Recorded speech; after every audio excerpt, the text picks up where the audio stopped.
तर मी त्याचा बाप तो माझा बाप नाही असं नरहरी झिरवाळ यांनी म्हटलंय। गोकुळ झिरवाळांच्या प्रश्नावर नरहरी झिरवाळ यांनी ही प्रतिक्रिया दिली। तो माझ्या शब्दाच्या पुढे जाणार नाही असं नरहरी झिरवाळ म्हणाले।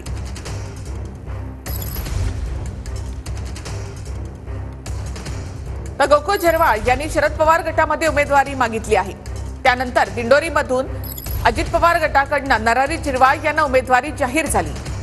त्यावर नरहरी झिरवाळ यांनी ही प्रतिक्रिया दिली आहे। दिंडोरीमध्ये झिरवाळ आणि त्यांच्या मुलामध्ये लढतीची शक्यता आहे। अजित पवार गटाकडून झिरवाळ यांना पुन्हा एकदा उमेदवारी जाहीर करण्यात आली आहे। दिंडोरीमधून झिरवाळांचा मुलगा गोकुळ पवार गटाकडून लढण्यासाठी इच्छुक आहे। शरद पवार गटाच्या बैठकीला गोकुळ झिरवाळ यांची हजेरी होती। शरद पवार गटाने संधी दिल्यास निवडणूक लढणार असं गोकुळ झिरवाळ यांनी म्हटलंय।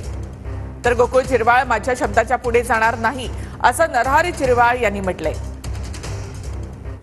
महाविकास आघाडीने जर तशी काही जबाबदारी दिली तर त्या पद्धतीने आम्ही विचार करायच्या ह्याच्यात आहोत। कार्यकर्त्यांची पण तशी इच्छा आहे, परंतु पक्ष जी काही जबाबदारी देईल त्या जबाबदारीनुसारच पुढे आम्ही पाऊल उचलू आणि कोणी उमेदवार दिला तर आम्ही ते सोबत त्यांच्या महाविकास आघाडी म्हणून काम करू।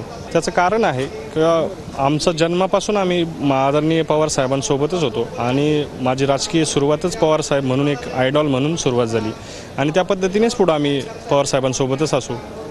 पण आता गोकुळची समजूत घालावी लागणार तुम्हाला की काय? ती चिंता नका करू तुम्ही, कोणी चिंता करू नका। पण मग काय तुमचं काय ठरलंय नेमकं? मी सांगतो ना, ते माझं पोरग आहे, मी त्याचा बाप आहे, तो माझा बाप नाही। तुमच्या शब्दाबाहेर नाही जाणार।